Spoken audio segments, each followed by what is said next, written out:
Good morning. How are you? I'm excellent.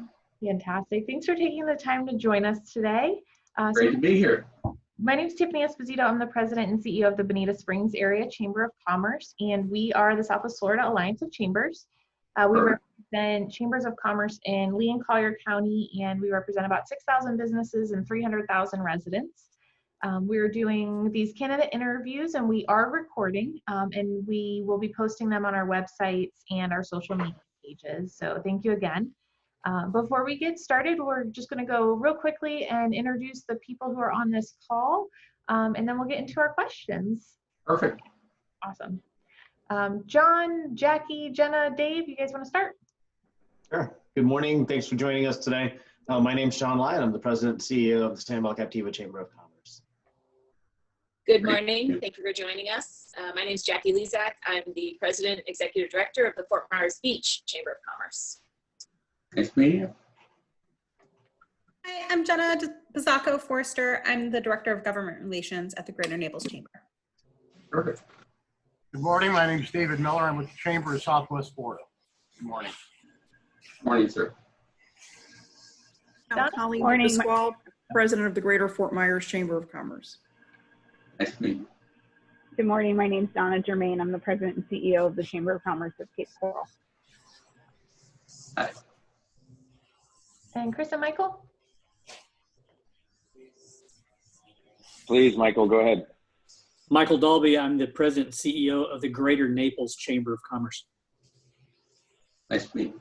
And my name's Chris Lopez. I'm a member of many of the chambers here present, and I consult with the Southwest Florida Alliance of Chambers. Great.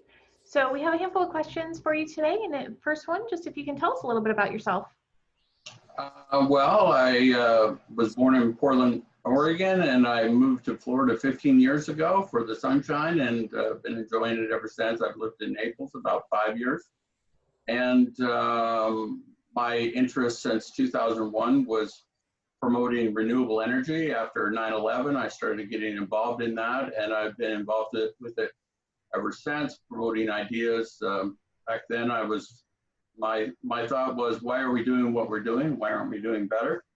And so I've progressively been working on a 20-year quest to try to figure out how to create renewable energy and solar and promote it with power storage across the United States and worldwide. And I've, over the last 20 years, I've written letters to Florida Power and Light, senators, governors, the White House, Department of Energy, and I've gotten positive response. Really starting about 2006, I started getting letters from Jeb Bush's office, Department of Environmental Quality. It's where it started, and I've gotten a number of letters over the years since, and I'm promoting renewable energy as an alternative to fossil fuels, and to get the world off, get the U.S. and the world off fossil fuels and get us onto solar power. It's my primary goal.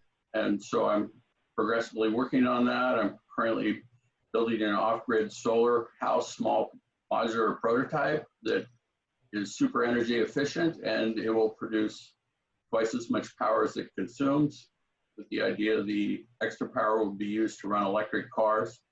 I have a background in construction. I've worked for large builders, Ashtonwood Homes at Naples Reserve. They're building 1,000 homes out there. And I was a permits and starts coordinator for a while, as well as sales and marketing. And so I was intimately involved in every aspect of building homes. I saw a lot of flaws. And with my interest in promoting renewable energy, I've been working very diligently to promote that concept. And so that's what I'm involved in. I also have a background prior to 2001. I ran a foundation, created it, a nonprofit group called American Literacy Association. I sent proposals around the country, and over 10 years, I got letters from the White House, senators, governors. I sent a proposal to all 50 governors, and I heard back from 40 states, including the state of Florida, on some of my proposals. So over the last 30 years, I've been involved in advocacy, promoting ideas, and I think nationally and globally with ideas how we can make it all happen and improve our lives. Thank you. So you touched on it a little bit, but if you would like to elaborate, what prompted you to run for office? Well, I've contacted numerous people over the years, and I don't see a lot of action. Once I do, I created a renewable energy proposal for rebuilding America's electric infrastructure, and I sent it to Senator Marco Rubio. He sent it to the Department of Energy, but I never heard back. And I find this reoccurs a lot. I met with Representative Francis Rooney when he was running for office in downtown Naples just a few months before the election, and shared my ideas with him. And I've contacted his office a couple times with follow-up, and haven't had anything move forward or requesting more information, that type of thing. So I decided to run for office to promote my ideas. Instead of going to people, I'll take it by the hand and run with it myself. And that's my main interest of running for Congress. And what makes you qualified to represent the business community? Well, I have a proposal. It actually is for our district. I wrote a proposal for creating a light rail transit system for Marco Island to Naples International Airport. And it would create a significant amount of jobs for our area, and it's an infrastructure project. I shared the information with Governor DeSantis a year ago, and he sent it on to the Department of Transportation. I've met with local mayors and also have spoken and sent out my information to county leaders, city leaders in the district approximately 1 year ago. And so I'm using this opportunity to run for Congress to speak out about these issues. And I have a cost-effective plan that would be very beneficial for our community, and these concepts could be expanded nationwide to make America energy independent. In your opinion, what is the most pressing issue facing the Southwest Florida business community? And if elected, what would you do to address this issue? Well, jobs is the number one thing. If everybody has a job, the world is going along pretty good. This project, I hope to promote, will create jobs, but also I'm interested in creating sustainable communities. And I want to promote this concept. We have a lot of gated communities in the Naples area in Southwest Florida. And I believe that all gated communities should have solar power, a small solar power farm on each community to help power their community. And so that's what I'm trying to promote. In the local area, this will create jobs. And the ideas I have are good for getting on solar and getting off fossil fuels, and power storage is critical to that. I believe every home and building in the United States should have power storage.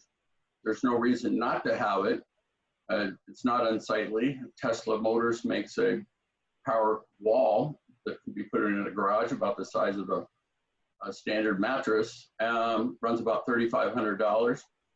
And with that, you can charge the battery at night when utility rates are lower, and then use the power during the day. This will help flatten the grid, and these kinds of things. Installation of this as well as solar will create millions of jobs nationwide if it's implemented nationwide. And my plan is to start it here in Southwest Florida and expand beyond that. Thank you.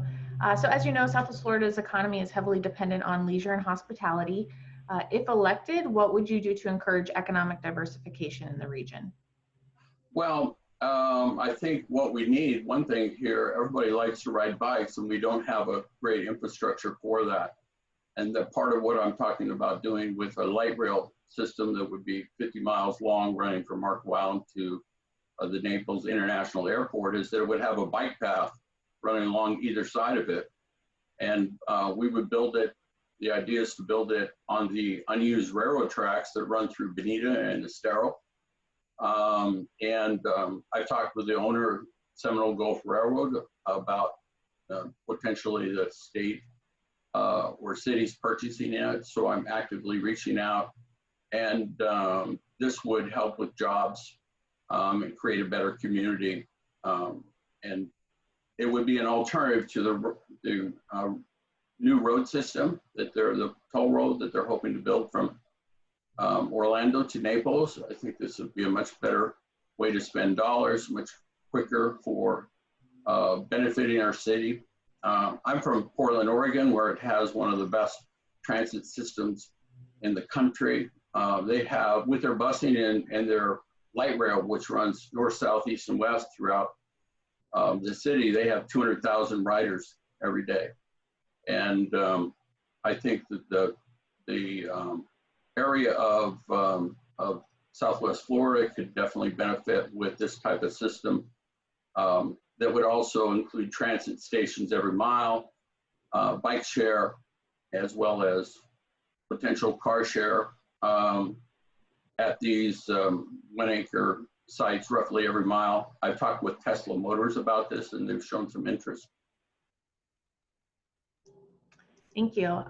So this group was formed in 2018 in the wake of the water crisis, and water quality has been our #1 priority and remains our #1 priority. So if elected, can you please speak to what specific projects you would advocate for to improve and protect, Southwest Florida's water quality?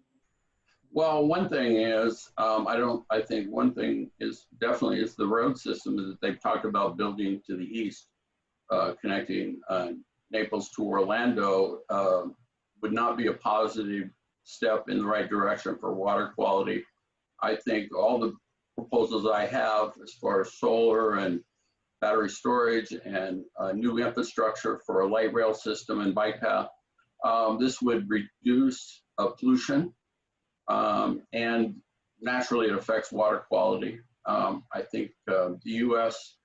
the U.S. government will tell you that we waste 57% of all energy created in the United States by the time it gets to the end user.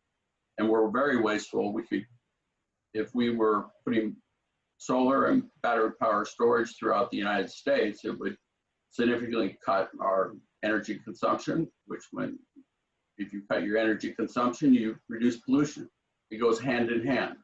I believe I have basically a 25-year plan to reduce America's pollution by 25%, and started here in Southwest Florida. It creates jobs and improves the environment, improves water quality. I'm a person that likes to walk at the beach every day. One of the things I do often first thing in the morning or late in the afternoon is I do that for exercise. So I am at the water a lot, and I see what happens with dead fish and kills and things like that, and seeing dead sea turtles and other things like that, which is very damaging to our tourism. People come here, they come here on vacation, and they see that, and that's a very negative situation. So we need to do whatever we can to improve water quality. I think the beaches are the attraction. That's the lightning rod globally. To Naples, people coming here, and I think also putting bike path system in where people like to ride, gets cars off the road, less pollution, more exercise, better quality of life, and a better community. Thank you. Last 2 questions. What specific actions do you think that lawmakers should take to improve and protect Southwest Florida's waterways? Well, I think we need to buy land where we can in sensitive areas, particularly set it aside for preservation, and look to my ideas for reducing vehicle traffic, more bike paths, things like that, creates a better environment all the way around, and all that reduces pollution, which improves water quality. Thank you. Last question, is there anything else you'd like us to know about you or your priorities? Well, I believe I have a plan that's concrete that I sent this proposal to the Department of Energy, to Rick Scott. I've sent it to Governor DeSantis. Actually, I completed a full proposal and sent it to all 50 governors about a year and a half ago. Did not hear back from one of them, unfortunately. I'm sure they read 10,000, bits of information, mail, correspondence a week. So nowadays they don't respond. But when I sent my proposal for American Literacy Association, sent a proposal around the country, it was handwritten letters, stamps, before the internet and before computers were used. I heard back from 40 governors. And I sent it to Senator Paul Simon in Illinois, and he responded back. He said, we receive about 10,000 correspondence a year, but this one stood out. So I got letters of support from all over the country, Department of Education as well. And after 9/11 happened, I switched quickly to renewable energy and put all my focus on that. And I've been diligently working on it every day for 20 years, programming concepts. And I decided I should run and to get my ideas out and to hopefully win and promote them. In Congress, I would promote all these concepts for making America energy independent. I have a website that explains the proposals. I have a 6-page proposal that I sent around the country and to the Department of Energy that explains specifically how to rebuild our electric grid, why it would create 10,000 jobs or 10 million jobs, and the costs involved with that. I have had some positive response back from it. And then I also have a 2-page proposal for creating a light rail bike path system here in Southwest Florida. And I'm hoping to promote that as well. Everybody I talked to about it has been very positive. I've talked with mayors and city council folks in the 19th district. Great, thank you. Well, we appreciate you taking the time to speak with us today, and we wish you luck in the election. Thank you so much. Great being here.